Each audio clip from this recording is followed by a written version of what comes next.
Hi, my name is Sydney Keefe, and I am a nurse at a critical access rural hospital. I typically work labor and delivery, so it's actually women and infant services. So we do labors and we take over postpartum care and babies as well. But I'm cross-trained to the medical surgical floor and to the ER, so I do a lot of floating between the two. Um, so just talk about like how Corona has impacted me then. Yes, absolutely. Hey, all I want right. your story.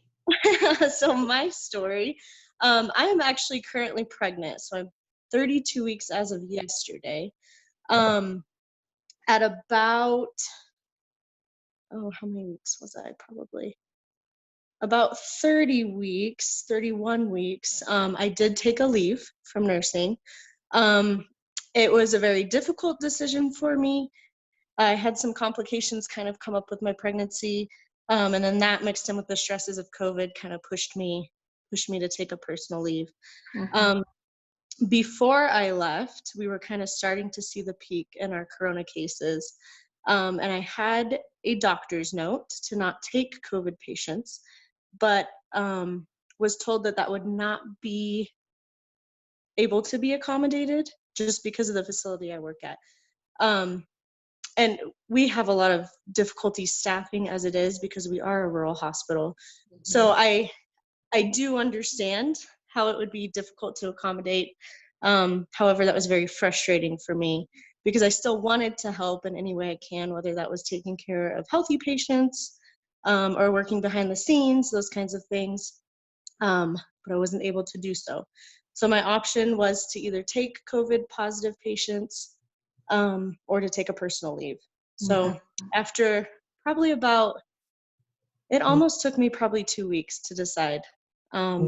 But kind of, it was a conglomeration between my husband and I and my doctor, and we kind of decided that taking a leave right now was best. I'm happy I did because things have since escalated. I'm still obviously in contact with my coworkers, my management, and things have definitely picked up. So, Mhm. and actually, the week before I had left, I had to participate in coding a COVID positive patient in the ER, Wow. um, and that was probably one of the reasons, the pushing factors for me to jump into the personal leave. Mhm. That was very stressful. So it's difficult enough to wear full PPE, like the N95, the hairnet, the booties, the gowns, face shields, let alone doing that pregnant. It's a lot more difficult. Imagine. Yeah. So I always, my facility started screening staff as we came in the door. So we would get our temperatures taken, um, asked if we had symptoms, things like that. So shortness of breath, sore throat, headache, Mhm. fevers, those kinds of things. And I always joked that every day I was always short of breath because I'm Great. 30 some weeks pregnant. So, um, and really that was kind of stressful in itself as well. I was short of breath naturally at that point, but every day I was like, oh, is this related to corona or is this a pregnancy symptom? So, Exactly. um, but yeah, labor and delivery, I would say working there, at first I was very kind of laid back because you kind of think of that population as less apt to getting COVID, or at least spreading it, I guess, because you're there for labor, not for an illness. Mhm. But since then, there have been studies that show, and I think the numbers, this could be completely off, but the last I thought I had heard was about 30% of pregnant women can be asymptomatic. And then they're finding that after deliveries, they're seeing these moms begin to have symptoms after they've delivered. I know that's happened. I actually had a patient right before I had left who was coming in for a fetal demise. So she was miscarrying at Mm. about 19 weeks. We ended up having to ship her out, and we did so.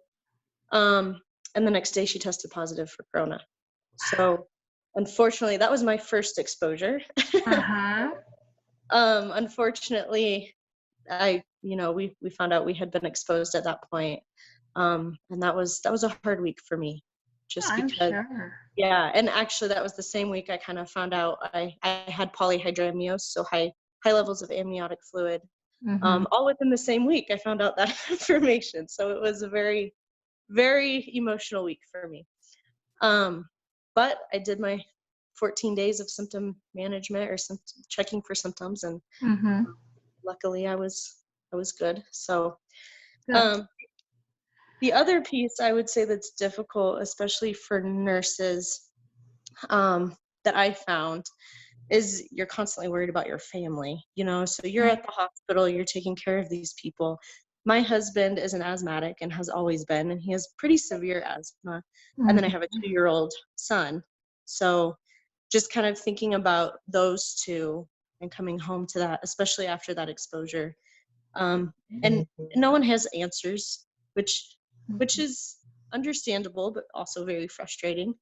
And everyone seems to have a different opinion on how to care for, how to care for yourself, how to care for your family in the case of an exposure, that kind of thing.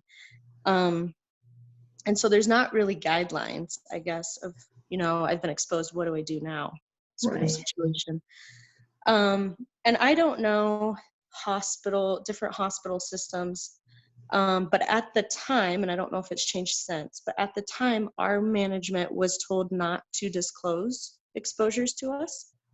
And so the way I found out was actually from a friend who thought I should know. And so that was frustrating. It was very Absolutely. hard. It was hard for me as a pregnant healthcare worker to go into work every day and not have that transparency, just for my own safety and for my family's Right. safety.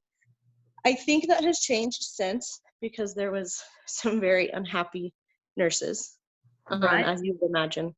But um, so yeah, that was another reason I was kind of more interested in a personal leave at that point, because I wanted to know, when I had been exposed, if I had been exposed, so that I could take maybe some extra precautions as far as my family goes. Mm-hmm. So um, so yeah. Absolutely. So that's pretty interesting. I can't imagine. And the, the fact of the matter is, it is a critical access hospital, so you don't have a lot of staff, and if there's not the staff there, that's a scary thought.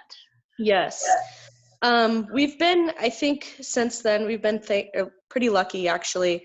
It sounds like they've gotten some kind of travel nurses out of Fort Collins, in Wyoming. So Mm-hmm. they've had some coverage since then. Good. Um, but yeah, so, and Oh. staffing is always an issue where I'm at. Mm-hmm. And so I totally can see that aspect of it. Right. Um, but nonetheless, it's frustrating. And there's two of us that I know of, two nurses that work the floor who are pregnant at my facility right now.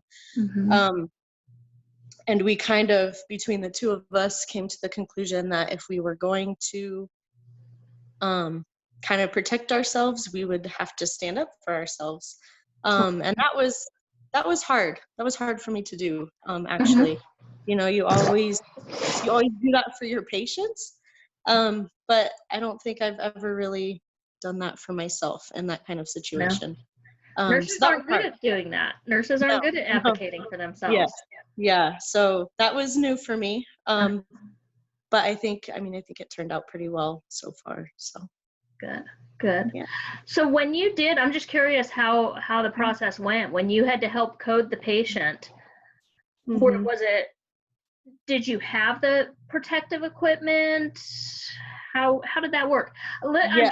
I'm very curious because my previous interview was someone who works in a huge metropolitan teaching hospital Mm-hmm.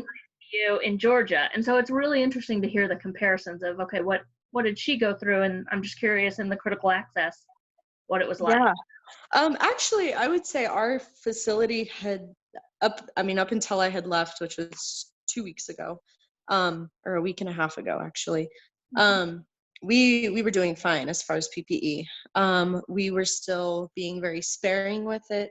Mm-hmm. We had the same protocol that it seems like most facilities do, where you get your paper baggie with your mask and Mhm. your one face shield. And we were told to use our masks, I believe it was 5 days in a row, so keep them for Okay. 5 days. And then we were to put them in a tub, and they were to chemically process them and give them back, which that's a whole nother thing that I question.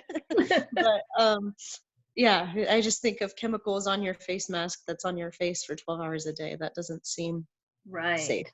But yeah, so in that situation with that patient, I was actually very fortunate that my team, they all know I'm pregnant, obviously, Mhm. and they're all really good friends of mine. We have a really close knit nursing staff, I would say, which is awesome.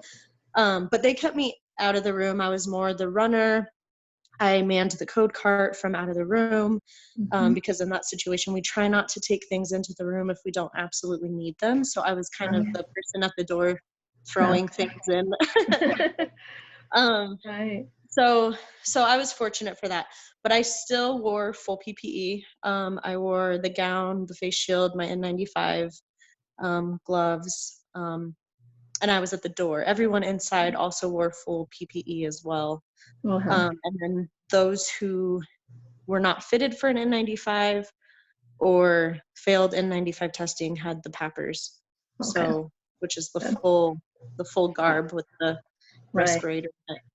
Um, That's it was difficult though. That was one of our first, one of the first three, I would probably say, COVID mhm. codes that we had dealt with. And it was hard because you have a stall in getting to care for that patient, because everybody has to, gear up, and then you have to check your gear, and then you have to really think through the process of how am I doing this appropriately to protect the team. Mhm. Um, so that was hard. And I still think about that patient did not make it. And I still think about if we didn't have to spend that extra minute or 2 minutes Right. trying to get everybody geared up, if she would have made it. And I I think she probably would have, but that's nobody has that answer. So Right. Right. But that's hard. That's a really yeah. hard. How is the staff doing emotionally and morally? Or Um their morale? when I was there, it was hard. It was hard to see everybody so stressed. I mean, the whole team: respiratory therapists, lab techs, doctors, the nurses, the CNAs, everybody. You could walk walk through the hall and you could just feel the tension.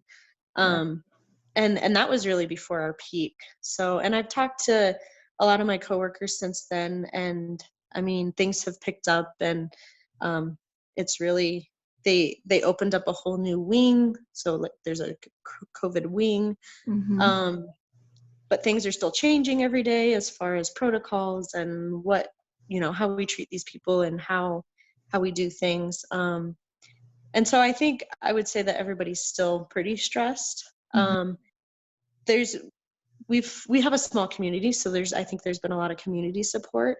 They did like a parade last week, I think, where the firefighters and cops and Uh-huh. EMTs drove around the hospitals and had people cheering. And so I think those things help. Um, they're little things, but I think they help, Mhm. that appreciation, because um it's hard to be working in it and then come home and it doesn't seem like people really understand it. Mhm. So, I mean, we've had a lot of family members that I've even struggled with, because I've obviously seen these patients, Right. and the nurses that see these patients and the people that deal with these patients know how hard it is and what the patient is going through, and we've watched patients pass from it. Mhm. um, so then you come home and people are like, oh, they go to Walmart, or they don't take the precautions seriously. They don't wash their hands. They do Mhm. extracurricular things that aren't necessary, and that's frustrating. Right. Mhm. Um, I kept telling my husband, I wish that people could just take a video crew into one of these hospitals and see Mhm. what's going on. Right. Um, but the general population, unless they work in healthcare, they don't see that. Mm-mm. So, and I've learned too, being away from it, I feel like I have personally become more lax about like precautions and things because I Right. haven't been in it like I was. And so you don't feel like it's as big of a deal as it Mm-hmm. is when you're Right. working, if that makes sense. Absolutely. Um, but it's a big deal. Mm-hmm. So yeah. Definitely. So Definitely. Um, yeah, that's it is very interesting to watch how the community responds. mhm. And I think that's what we're seeing a little bit from what I've heard in the rural areas, that Yeah. they just don't see the impact as much, and so they're, the wearing the masks, we're not necessarily seeing all of that Mhm. in some of the rural communities.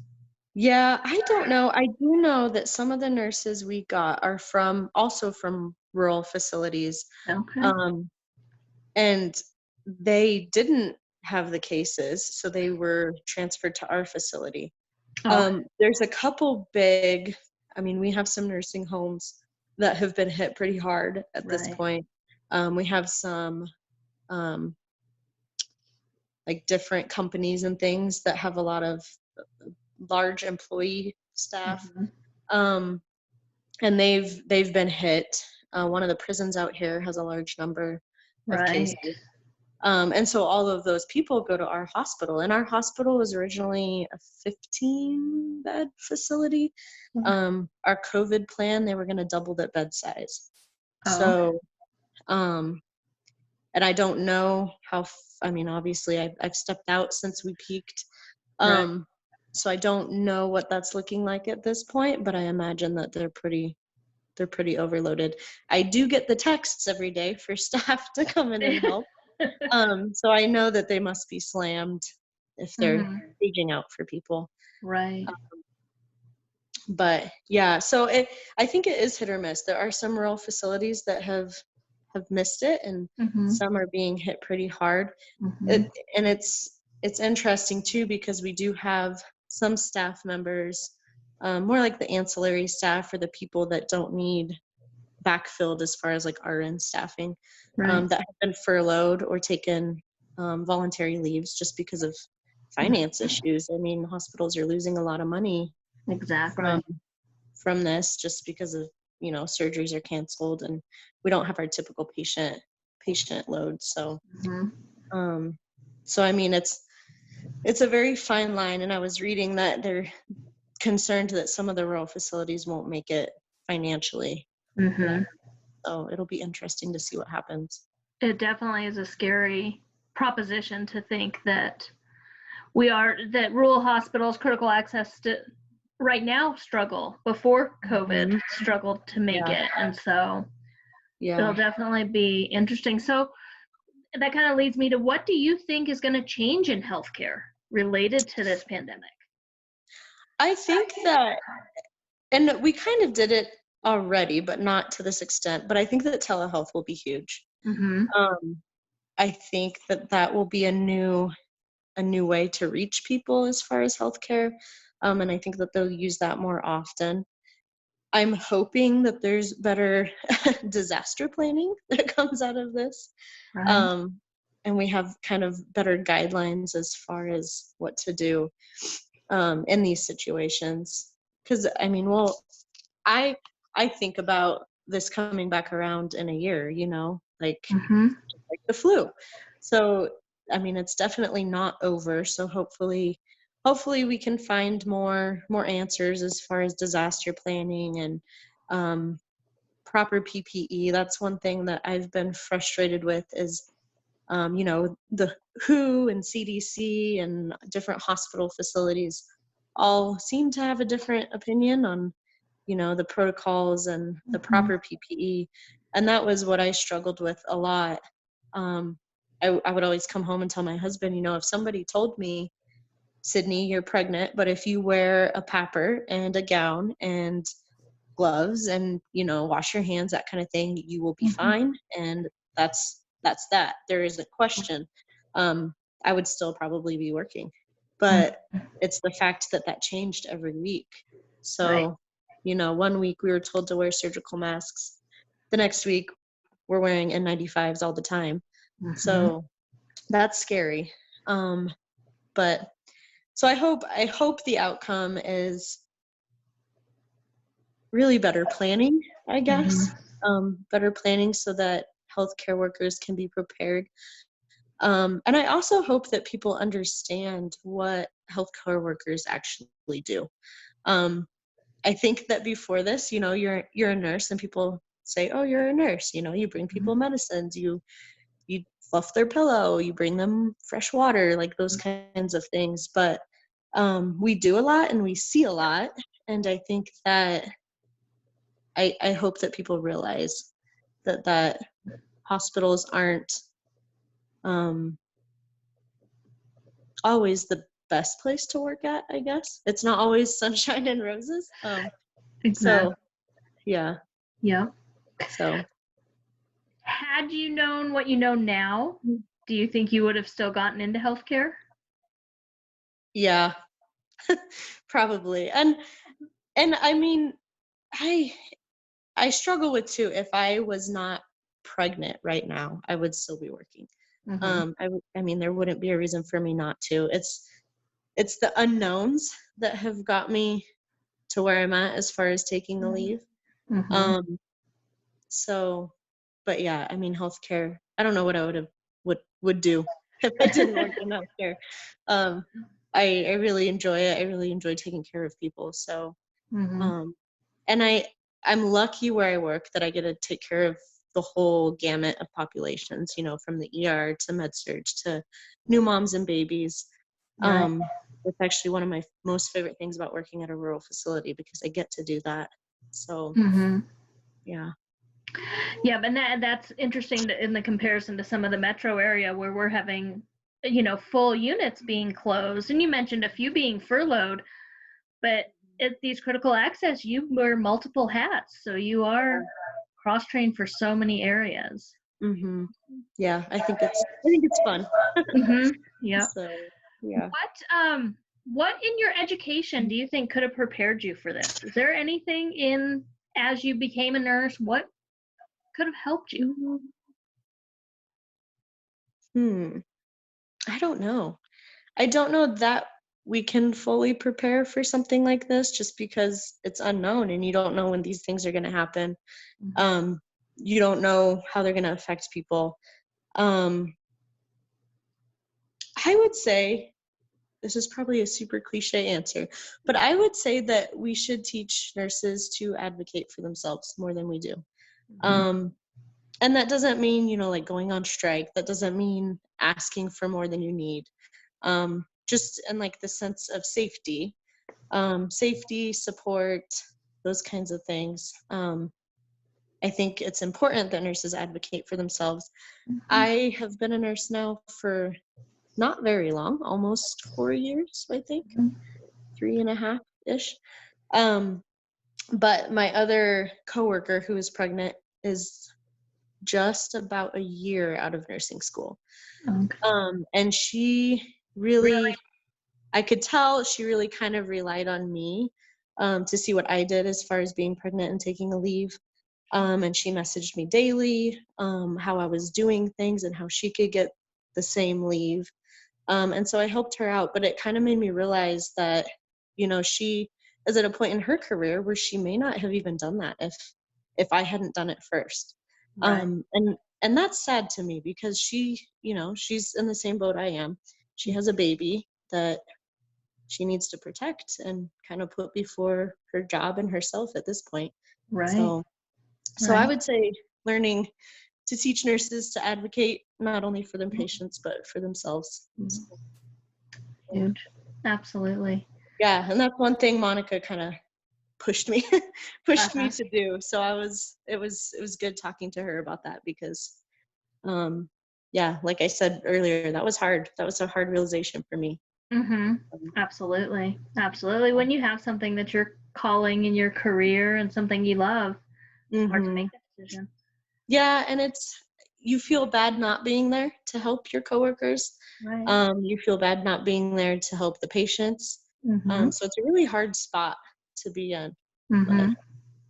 yeah.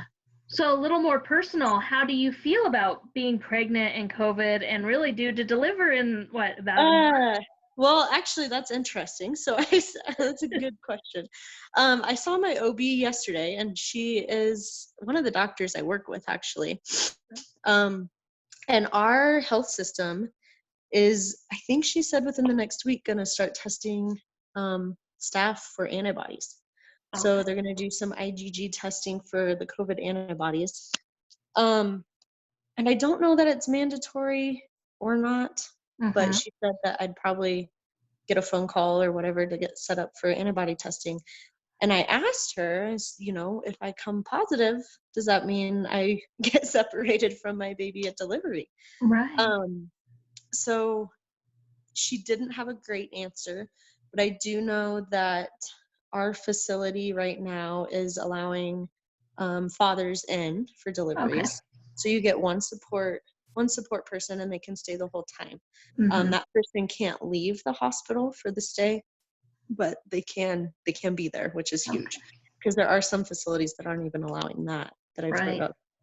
Um, so that's it's stressful, but I Mm-hmm. think that um, with my healthcare background, I kind of understand it from both sides, and I do see the precautions they're trying to take. I don't agree with all of them. Um, there's discussion about if there's a positive mom, you separate mom and baby at delivery, which doesn't make sense to me because eventually they all go home together. So Right. it's not, I would almost rather have my baby with me with extra people there to monitor both of us Mm-hmm. than to go home in 2 days and have nobody monitoring and I still have to be with my baby. Right. Um, so I stress about it a little bit, but it's not a huge worry of mine as far as delivery. Mm-hmm. I would say I'm more worried about um, staff members who have been exposed working on other units or something and then coming in and Mm-hmm. working with my baby. I think that you really have to trust your healthcare workers at that point, Mm-hmm. take precautions for themselves to not potentially spread something to a newborn, Right. um, which was stressful for me when I was working as well. I mean, we would float to other units and then we'd have a baby to go deliver. And I that's worrisome because you don't know if you've Absolutely. been exposed and um, you don't know what you could pass off to this little baby. Mm-hmm. So I think that you have to have a lot of trust in your people and your nurses and your healthcare staff. For me, I work with all of them. I plan on delivering where I work. So um, that relaxes me a little bit more. I think if I were to have to transfer somewhere and deliver elsewhere, Mm-hmm. I would be more stressed. Right. So just because I know there's more cases elsewhere than my rural facility, and Mm-hmm. I know the people that I work with would take extra precautions. So, Mm-hmm. um, but yeah, I mean, as far as being pregnant and not, you don't go. They're cutting prenatal visits short, so you don't go every 4 weeks, or you don't Mm-hmm. go every 2 weeks. It kind of just depends on what's going on with your pregnancy. Right. And it depends where you're at, like where your location is. Um, and I know that I follow a COVID pregnant page. I follow, and it's not necessarily all nurses that are Mm-hmm. on it. It's just a pregnant support group for people that are Right. pregnant during this. That's a um, good thing. and there's a lot of people that are concerned. And there's just because of the unknowns, like I had said before. But I do think that for me personally, having that healthcare background has helped me not worry about that because I can understand it differently, I guess. I do have a sister-in-law who is pregnant. She's due a month after me. It's her first pregnancy. I do know that she's been very stressed about it. And especially being a first-time mom, you don't know how it all works anyways. Exactly. So that would be stressful. I also have a cousin who's delivering today, actually, Wow. at the hospital that I work at. Okay. And she was very heartbroken that her mom could not be in on the delivery as well. So she has her husband with her, but she really wanted her mom to be there, and obviously that can't happen. So Right. from that aspect, I do feel bad for first time moms especially. Mm-hmm. It's a hard time. It's a hard time to deliver a baby because Absolutely. on top of that, we don't make our patients wear masks, but everyone healthcare wise, so all the healthcare staff, they're fully garbed the second stage of labor. Okay. Because there are some studies that question whether the second stage of labor aerosolizes the virus. That's what I was Um, wondering. Yeah. yeah, so they're fully garbed, and I think that especially being a first-time mom with your first labor, having people in the room that look like they're working a pandemic, because they are, but Scary. not necessarily, just to protect people, not necessarily because anybody's positive, but that would be hard because that would be scary. I mean, you see people in those suits and kind of Right. makes the hair the hair on the back of your neck stand up. I mean, it's not a natural thing No. to see. No, it's not Um, welcoming at all.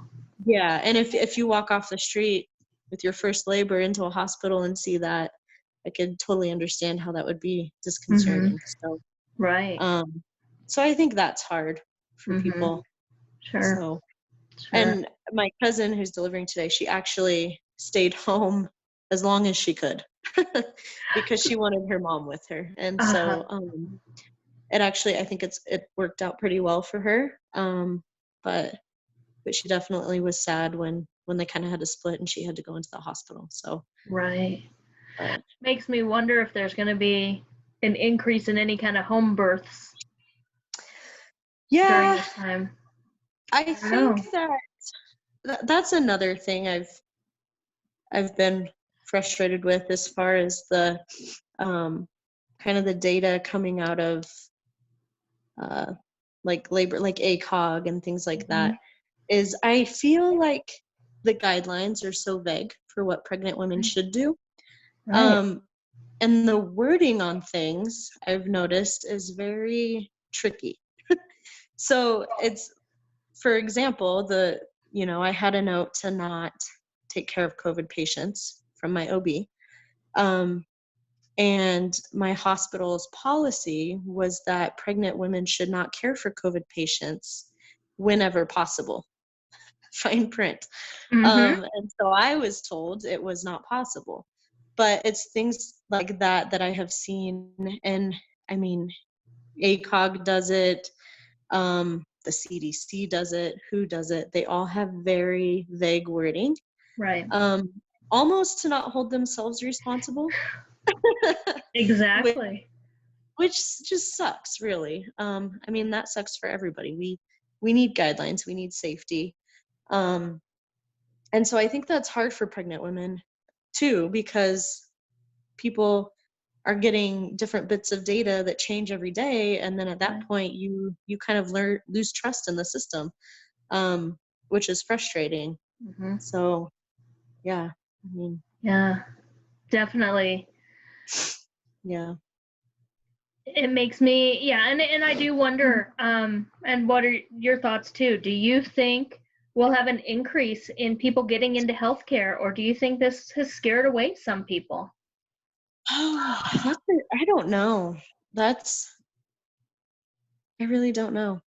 Yeah, I mean, it's definitely job security to work in healthcare, so that's a positive. right. But it's, I mean, yeah, I don't know. I don't know the answer to that. We have a hard enough time getting nurses out where we are. So, Mhm. um, I mean, yeah, that could be harder, I guess, Well, after this. I also think about too, if we'll see an increase in vaccinating, for things like the flu and stuff like that. right. So I thought about that too. If we'll have more people get flu vaccinations next year. Exactly. Maybe changing the stance on how people feel about all the vaccines. Absolutely. Yeah. Very interesting. Well, what would you tell anyone that's getting into nursing school or any health profession? What would you want them to know about this? Help prepare them. About COVID specifically, Or or just getting into now that we've been through this pandemic, what advice would you give them? So it doesn't have to be COVID specific, but just advice yeah. about healthcare. I would say that healthcare is hard. Um, so expect that. Nothing day to day is ever the same. And it's hard, but it's great. I mean, it's really great to work in healthcare. I always think about, your work relationships and your friendships at work. We all have a unique sense of humor, and that's people say nurses have to because we see a lot and we deal with a lot. But because of that, you'll never work with a more close knit group of people.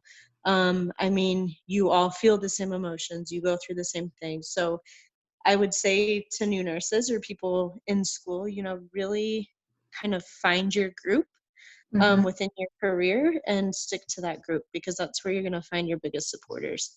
Right. Um, and advocate for yourself. So that's hard to do. I learned that this year. It took me 3 years of nursing to advocate for myself. Right. But that's important. And I've had 100 people tell me in the last month, you can't take care of other people until you take care of yourself. And that's true. So, you have to find your outlet to protect your own mental health and your own well-being. And that's something that I wasn't great at before. I'm still working on that. I bought myself a Peloton bike because I was like, I need something to get my endorphins flowing. But that really it's huge, because you do experience a lot of things from, really happy things like newborn deliveries, and then to sad things that nobody quite understands, like the people that you work with. So, I mean, I can come home and I can talk to my husband about my day or whatever, but he doesn't. To people outside of healthcare, that seems like a movie, like a sad movie. They don't quite understand the emotions and the feelings that go into that. To really rely on your group of people that you work with, because they're the ones that will be able to relate to you. So, Absolutely. Very true. yes. What do you want history to remember about this event? What do you think is important?